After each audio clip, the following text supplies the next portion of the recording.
حسبي ربي جل الله ما في قلبي. تمام تعریفیں اس اللہ کے لیے کہ جس نے خوبصورت آسمان اور زمین کو بنایا. درود و سلام ہو اس عظیم ہستی پر کہ جنہوں نے دنیا کے اندر حق کا بول بالا کیا. محترم سامعین کرام، آج کے درس کے اندر ہم آپ کو خوش آمدید کہتے ہیں. السلام علیکم ورحمۃ اللہ وبرکاتہ. محترم سامعین کرام، آج ہماری گفتگو کا بہت دلچسپ عنوان ہے. وہ یہ ہے کہ اللہ سبحانہ و تعالی فرشتوں کو کیسے موت دیں گے. محترم سامعین کرام، آپ یہ چیز یاد رکھیے کہ حضرت آدم علیہ السلام سے لے کر آج تک اور پھر قیامت کی صبح تک جو بھی انسان آیا ہمیشہ رہنے کے لیے نہیں آیا، بلکہ ایک نہ ایک دن ہر انسان نے ہزاروں من مٹی کے نیچے چلے جانا ہے. محترم سامعین کرام، یاد رکھیے، اگر کسی کے آنے کی خوشی منائی جا رہی ہے تو یقیناً اسی ہی دنیا کے اندر کسی کے جانے کا غم بھی منایا جا رہا ہے. اگر کسی کے آنے کے اوپر مٹھائیاں تقسیم کی جا رہی ہیں تو یقیناً کسی کے جانے کے اوپر آنسو بھی بہے جا رہے ہیں. محترم سامعین کرام، یاد رکھیے، حضرات انبیاء علیہ السلام میں سے جو سب سے افضل ترین وہ امام الانبیاء سید الکونین محمد مصطفیٰ احمد مجتبیٰ صلی اللہ علیہ وسلم کی ذات مبارکہ ہیں. اور پھر انبیاء کے بعد عام انسانوں میں سے جو سب سے افضل اور اعلیٰ رتبہ ہے وہ جناب حضرت سیدنا ابو بکر صدیق رضی اللہ تعالی عنہ کا ہے. تو جب یہ ہستیاں ہمارے اندر موجود نہ رہیں، یہ بھی اپنے رب کے پاس چلی گئیں، تو یقیناً ایک نہ ایک دن ہم نے بھی اپنے رب کے پاس چلے جانا ہے. محترم سامعین کرام، وہ لوگ بہت بدقسمت ہوں گے جو کہ قیامت کا منظر اپنی آنکھوں سے دیکھیں گے.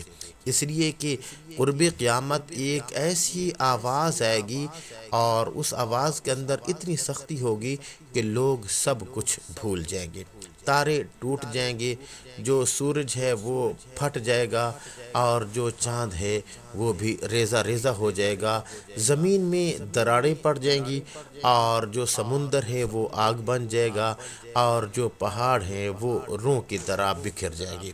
یعنی کہ یہ دنیا کی ہمیں جو کچھ بھی چمک دمک نظر آ رہی ہے یہ سب کچھ ختم ہو جائے گا. بلند و بالا عمارتیں، ہر چیز ختم ہو جائے گی. جو دنیا ہے وہ ملیا میٹ ہو جائے گی، حتیٰ کہ زمین کو اس طرح کھینچ دیا جائے گا کہ جس طرح کے جانور کی کھال کو کھینچا جاتا ہے، لیکن اس کے باوجود پھر بھی ہر انسان کو صرف 2 پاؤں رکھنے کی جگہ ملے گی.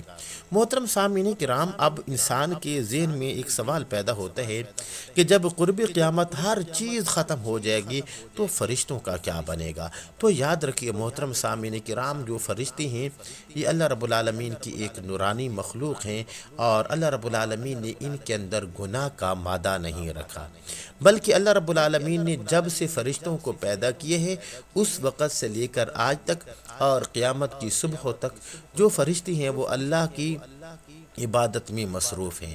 کوئی فرشتہ تو کھڑے ہو کر عبادت کر رہا ہے، اور کوئی فرشتہ رکوع میں عبادت کر رہا ہے، کوئی فرشتہ سجدے کی حالت میں عبادت کر رہا ہے، اور کوئی فرشتہ وہ بیٹھ کر حالت اتحیات میں اللہ کی حمد و ثنا کر رہا ہے. محترم سامعین کرام، یاد رکھیے، اس دنیا کے اندر سے جب ہر چیز ختم ہو جائے گی تو یہ جو فرشتے ہیں پہلے آسمان کے، دوسرے، تیسرے، چوتھے، پانچویں، چھٹے اور ساتویں آسمان کے جو فرشتے ہیں، اللہ رب العالمین ان کو بھی اوپر نیچے کر دیں گے، اور یہ بھی ہلاک ہو جائیں گے، یہ بھی زیر زبر ہو جائیں گے. پھر اس کے بعد اللہ رب العالمین پوچھے گا کہ اب کون باقی رہ گئے ہے. اس وقت حضرت ملک الموت فرمائیں گے، یا اللہ مجھ سمیت باقی جو ہیں وہ 4 فرشتے باقی رہ گئے ہیں، جبرائیل، میکائیل اور اسرافیل. تو اللہ رب العالمین فرمائیں گے کہ جبرائیل اور میکائیل وہ بھی مر جائیں. تو اس وقت اللہ کا جو عرش ہے وہ کہے گا، یا اللہ ان کو تو بچا لے. اللہ رب العالمین فرمائیں گے، خاموش، کسی کو بولنے کی اجازت نہیں ہے، کیونکہ آج میرے عرش کے نیچے موت ہی موت ہے۔ اس کے بعد پھر اللہ رب العالمین پوچھیں گے حضرت ملک الموت سے کہ اب کون باقی بچا ہے؟ تو حضرت ملک الموت فرمائیں گے کہ یا باری تعالیٰ حضرت اسرافیل باقی بچے ہیں۔ تو محترم سامعین کرام، اس وقت حضرت اسرافیل کے منہ کے اندر وہ سور ہوگا، سور کو وہ پھونک رہے ہوں گے، تو اللہ رب العالمین کا حکم ہوگا کہ جو اسرافیل ہیں وہ بھی مر جائیں۔ چنانچہ ان کے ہاتھوں سے جو سور ہے وہ نکل کر اللہ کے عرش کو جا لگے گا، اور حضرت اسرافیل وہ بھی وہیں پہ مر جائیں گے۔ اس کے بعد پھر جو حضرت ملک الموت ہیں ان کی ٹانگیں کانپ رہی ہوں گی موت کے ڈر کی وجہ سے۔ تو اللہ رب العالمین فرمائیں گے کہ اب کون باقی بچا ہے؟ تو اس وقت حضرت ملک الموت ڈر کے مارے کہیں گے یا اللہ، اوپر تیرا عرش ہے اور نیچے میں اسرائیل کھڑا ہوں۔ تو اس وقت اللہ رب العالمین فرمائیں گے کہ تو بھی میری مخلوق ہے، تو بھی مر جا، لہٰذا جو ملک الموت ہیں وہ بھی مر جائیں گے۔ تو محترم سامعین کرام، اس کے بعد اللہ رب العالمین فرمائیں گے اور کوئی اگر ہے اپنے وہ شریکوں کو لے آنا چاہے تو وہ لے آئے، لیکن کوئی بھی نہیں آئے گا۔ ظاہر بات ہے کہ ہر چیز ختم ہو چکی ہوگی۔ تو اس وقت اللہ رب العالمین فرمائیں گے لیمن الملک اليوم، کہ آج بادشاہت کس کی ہے؟ اللہ اکبر، اللہ اکبر، یعنی کہ اللہ کی ہی بادشاہت ہوگی، اور آسمان اور زمین کے اوپر وہ زلزلہ واقع ہو جائے گا۔ تو محترم سامعین کرام، اب آپ نے اندازہ کر لیا ہوگا کہ قیامت کا جو منظر ہے وہ کتنا ہولناک اور کتنا سخت ترین منظر ہوگا۔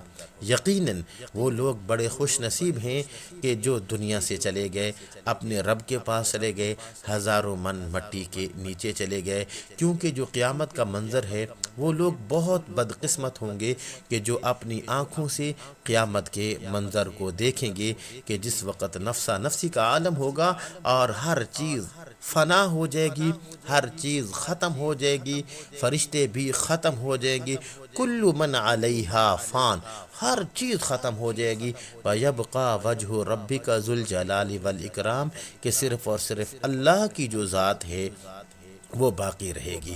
تو محترم سامعین کرام، اللہ رب العالمین نے ہمیں بہت مختصر وقت کے لیے اس دنیا کے اندر بھیجا ہے۔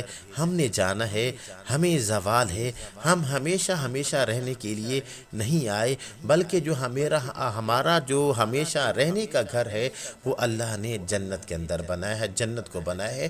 تو ہم پھر جنت کو حاصل کرنے کی کوشش کریں، اور جنت کو حاصل کرنے کے لیے یقیناً ہمیں اپنے رب کو راضی کرنا ہوگا۔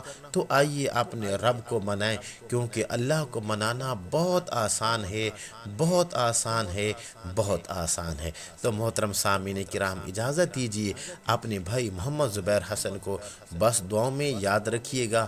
امید ہے کہ آج کا ہمارا درس آپ کو بہت زیادہ پسند آیا ہوگا۔ السلام علیکم ورحمۃ اللہ وبرکاتہ۔